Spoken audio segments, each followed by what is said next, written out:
తక్కువ వ్యయంతో తక్కువ శ్రమతో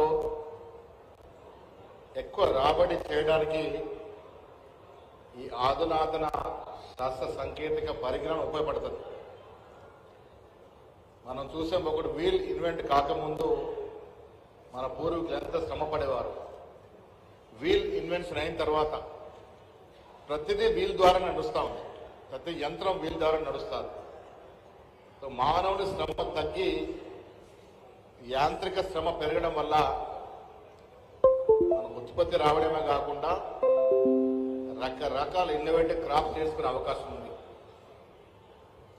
ఇలా వియత్నాం, నేను మంత్రి గారు చెప్పాను, ఆదర్శ రైతులంతా కూడా వియత్నాం, మలేషియా లాంటి దేశాలకు తీసుకెళ్లి అక్కడ ఉన్నటువంటి స్థితిగతులు, అక్కడ వాడుతున్న అధునాతన పరిజ్ఞానం, వారు వాడుతున్న అగ్రికల్చర్ మెథడ్స్ గురించి అవగాహన చేసే విధంగా చేయాలని ముఖ్యమంత్రి గారితో నేను, సుదర్శన్ రెడ్డి గారు మాట్లాడతాం. రైతుల్ని విదేశాలకు తీసుకెళ్లి అక్కడ జరుగుతున్నటువంటి సాంకేతిక పరిజ్ఞానంతో జరుగుతున్న వ్యవసాయం గురించి అవగాహన జరిగే విధంగా ప్రయత్నం చేస్తాం. నేను అధికారులకు కూడా చెప్పేది, మీరు కూడా రైతులతో మమేకం కావాలి. ఈ టెక్నాలజీ గురించి, మారుతున్న పరిస్థితులు, స్థితిగతుల గురించి ఎప్పటికప్పుడు రైతులకు వివరిస్తూ ఉండాలి. వారికి కూడా పరిజ్ఞానం పంచాలి. కొత్త టెక్నాలజీ, కొత్త పరిజ్ఞానంతో నేను మళ్ళీ చెప్తా ఉన్నాను, తక్కువ సమయము, తక్కువ వ్యయంతో ఎక్కువ ఈళ్ళు వచ్చే అవకాశం ఉంటుంది. సో దీన్ని పరిపూర్ణంగా అవగతం చేసుకొని దీన్ని మీరు ఇంప్లిమెంట్ చేసే విధంగా ప్రయత్నం చేయాలి. రైతులు కష్టపడతారు, శ్రమ పడతారు, తుదకి దేవుడి మీద ఆధారపడతారు ఈళ్ళు ఎంత అనేది. దాని బదులు కష్టపడేటప్పుడే కొత్త హంగులతో కొత్త టెక్నాలజీ ఉపయోగించుకుంటే మంచిగా ఈళ్ళు వచ్చే అవకాశం ఉంటుంది. వీలైనంత వరకు ఫెర్టిలైజర్ తక్కువ వాడే ప్రయత్నం చేయండి. ఫెర్టిలైజర్స్ వాడకంలో భారతదేశం చాలా అగ్రగామిగా ఉంది. కెమికల్స్ వాడకంలో భారతదేశం అగ్రగామిగా ఉంది. కొంత ఈల్డ్ తక్కువ వస్తుండొచ్చు, కానీ ఈ కెమికల్స్ ప్రభావం వల్ల భవిష్యత్ మానవాళికే ప్రమాదము. మన తర్వాత వచ్చే మన పిల్లలకి విఘాతం కలిగే అవకాశం ఉంది. కొత్త పరిజ్ఞానం వాడండి, కానీ కెమికల్స్తో కూడిన ఫెర్టిలైజర్స్ని ఎంత తక్కువగా వాడితే అంత మంచిదనేది ఒకటి మీరు మధ్యలో పెట్టుకొని పోవాల్సిన విజ్ఞప్తి చేస్తూ ఉన్నాను. ఈ సదస్సు దీన్ని ఉపయోగించుకోవాల్సిన రైతులు విజ్ఞప్తి చేస్తూ ఉన్నాను. మిత్రులు కమిషన్ సభ్యులు ఇక్కడ ఉన్నారు, ఇంకా పిలవండి. రేపు అధిక సంఖ్యలో రైతులు పాల్గొనే విధంగా పిలవండి. రేపు నాకు తెలిసి వైస్ ఛాన్సలర్స్ కూడా వస్తూ ఉన్నారు. పొద్దున్నే జానయ్య గారు మాట్లాడినారు నాతో, అగ్రికల్చర్ యూనివర్సిటీ వైస్ ఛాన్సలర్. రేపు వస్తూ ఉన్నాను మాట చెప్పడం జరిగింది.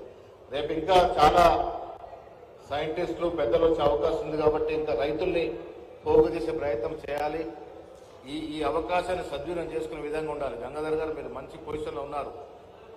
కమిషన్ సభ్యులు అంటే చిన్నది కాదు, అందులో అగ్రికల్చర్, వ్యవసాయం అనేది మనకు సుదర్శన్ రెడ్డి గారికి అయితే ప్రాణం వ్యవసాయం. సుదర్శన్ రెడ్డి గారు ప్రాణం కాబట్టే ఇవాళ ప్యాకేజ్ 2021-22 అంకురార్పణ జరిగింది. ఎంటబడి దానికి డబ్బులు తీసుకొచ్చినట్టు సందర్భం ఆ రోజు.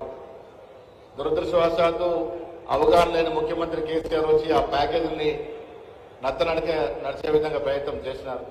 మెడికల్ కళాశాల కూడా వారు చాలా తీవ్రంగా ప్రయత్నం చేసి తీసుకొచ్చినటువంటి మెడికల్ కళాశాల. సో అవకాశము రావడం గొప్ప కాదు, అవకాశాన్ని సద్వినియోగం చేసుకోవడం గొప్ప.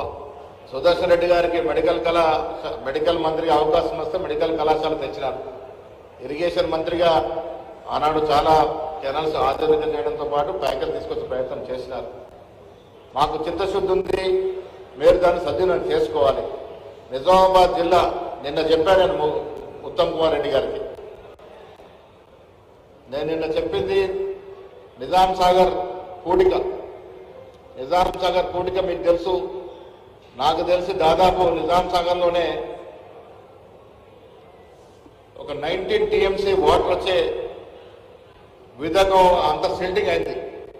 దాని కారణంగానే నేను వారు చెప్పడం జరిగింది, ఎంత డబ్బు అయినా మనం ప్రయత్నం చేయాలి డీసిల్టింగ్ అండ్ డీసెడిమెంటేషన్కి. కారణం ఏంటంటే వచ్చే నీరు వృధా పోకుండా ఆ నిల్వ ఉంచుకుంటే నిజాం సాగర్ ఆయకట్టు ఇంకా పెరిగే అవకాశం ఉంది, శ్రీరామ్ సాగర్ ఆయకట్టు పెరిగే అవకాశం ఉంది. అప్పుడు నిజామాబాద్ జిల్లా మరొకసారి ధనాగారంగా మారే అవకాశం